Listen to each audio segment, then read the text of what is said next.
October 2. நமது அனுதின மன்னா ஊழியங்களின் வாழ்த்துக்களுடன் இன்றைய நற்செய்தி. அழகான வடிவமைப்பு. இன்றைய வேதாகம பகுதி ஆதியாகமம் 1 அதிகாரம் வசனங்கள் 14 முதல் 23 வரை. பின்பு தேவன் பகலுக்கும் இரவுக்கும் வித்தியாசம் உண்டாக்கத்தக்கதாக வானம் என்கிற ஆகாய விரிவிலே சுடர்கள் உண்டாக கடவது. அவைகள் அடையாளங்களுக்காகவும் காலங்களையும் நாட்களையும் வருஷங்களையும் குறிக்கிறதற்காகவும் இருக்க கடவது என்றார்.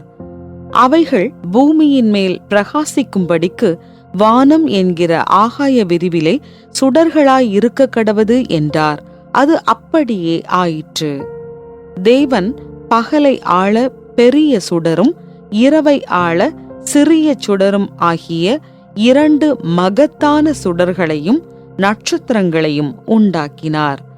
அவைகள் பூமியின் மேல் பிரகாசிக்கவும் பகலையும் இரவையும் ஆளவும் வெளிச்சத்துக்கும் இருளுக்கும் வித்தியாசம் உண்டாக்கவும் தேவன் அவைகளை வானம் என்கிற ஆகாய விரிவிலே வைத்தார். தேவன் அது நல்லது என்று கண்டார். சாயங்காலமும் விடியற்காலமுமாகி 4ஆம் நாள் ஆயிற்று. பின்பு தேவன் நீந்தும் ஜீவ ஜந்துக்களையும் பூமியின் மேல் வானம் என்கிற ஆகாய விரிவிலே பறக்கும் பறவைகளையும் ஜலமானது திரளாய் ஜனிப்பிக்க கடவது என்றார்.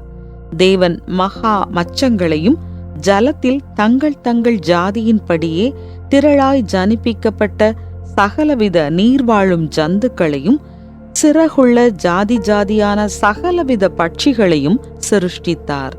தேவன் அது நல்லது என்று கண்டார். தேவன் அவைகளை ஆசீர்வதித்து, நீங்கள் பலுகி பெருகி சமுத்திரத்தின் ஜலத்தை நிரப்புங்கள் என்றும் பறவைகள் பூமியில் பெருக கடவது என்றும் சொன்னார். சாயங்காலமும் விடியற்காலமுமாகி 5ஆம் நாள் ஆயிற்று. குறிப்பு வசனம். பின்பு தேவன் பூமியின் மேல் வானம் என்கிற ஆகாய விரிவிலே பறக்கும் பறவைகளையும் ஜலமானது திரளாய் ஜனிப்பிக்க கடவது என்றார். ஆதியாகமம் 1:20. ஸ்விஃப்ட் பேர்ட்ஸ் என்றழைக்கப்படும் உழவாரன் குருவிகள் மணிக்கு 90 மைல்கள் வரை பறக்கவும் வட்டமடிக்கவும் மூழ்கவும் சட்டென விரைவாக திரும்பவும் திடீரென்று நிறுத்தவும் முடியும். ஒரு சர்வதேச ஆராய்ச்சி குழு ஸ்விஃப்ட் என்றழைக்கப்படும் இந்த உழவாரன் பறவையின் அசைவுகளை பிரதிபலிக்கும் ஃபிளாப்பிங் விங், அதாவது ஆளில்லா பறக்கும் இயந்திரத்தை உருவாக்கியுள்ளது. ஆர்னிதாப்டர் ட்ரோன் என்று அழைக்கப்படும் இந்த பறக்கும் இயந்திரம் இன்னும் பறவையை விட ஆற்றல் குறைவானது.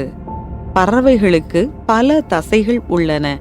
அவை நம்ப முடியாத வேகத்தில் பறக்கவும் இறக்கைகளை மடக்கவும் திருப்பவும் இறகு துளைகளை திறக்கவும் மற்றும் ஆற்றலை சேமிக்கவும் உதவுகின்றன என்று இந்த ஆளில்லா பறக்கும் இயந்திரத்தை உருவாக்கியுள்ள ஆராய்ச்சியாளர் கூறுகிறார். அவரது ஆய்வின் முடிவில் பறக்கும் இந்த பறவையின் ஆற்றலை ஒப்பிடும்போது நாங்கள் உருவாக்கியுள்ள இந்த பறக்கும் இயந்திரம் வெறும் 10% மட்டுமே ஒத்திருக்கிறது என்று அவர் ஒப்புக்கொள்ளுகிறார். இந்த உலகத்தில் வாழும் உயிரினங்களுக்கு தேவன் அனைத்து சிறப்பியல்புகளையும் அருளியிருக்கிறார். அவற்றை ஆராய்ந்து அறிந்து கொள்வது நம்முடைய ஞானத்திற்கு பலம் சேர்க்கும்.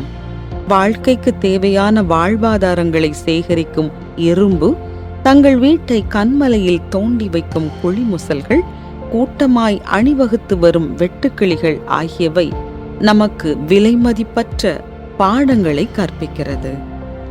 தேவன் தன்னுடைய ஞானத்தினாலே பூமியை சிருஷ்டித்தார் என்று வேதம் சொல்லுகிறது. அவருடைய அன்றாட சிருஷ்டிப்பின் இறுதியில் அவர் தன்னுடைய படைப்பை நல்லது என்று கண்டார். வானம் என்கிற ஆகாய விரிவிலே பறக்கும் பறவைகளையும் நீந்தும் ஜீவ ஜந்துக்களையும் சிருஷ்டித்த அதே தேவன் அவற்றை புரிந்து கொள்வதற்கான ஞானத்தையும் நமக்கு அருளியிருக்கிறார். இன்று அவருடைய இந்த அழகான இயற்கை படைப்பிலிருந்து நாம் காரியங்களை கற்றுக்கொள்ள பிரயாசப்படுவோம். தேவனுடைய படைப்பின் எந்த பகுதியை கண்டு நீங்கள் ஆச்சரியமடைகிறீர்கள்? அது தேவனுடைய ஞானத்தை உங்களுக்கு எந்த விதத்தில் வெளிப்படுத்தி காண்பிக்கிறது? அன்பான தகப்பனே, உம்முடைய நேர்த்தியான படைப்பை பார்க்க என் கண்களை திறந்தருளும்.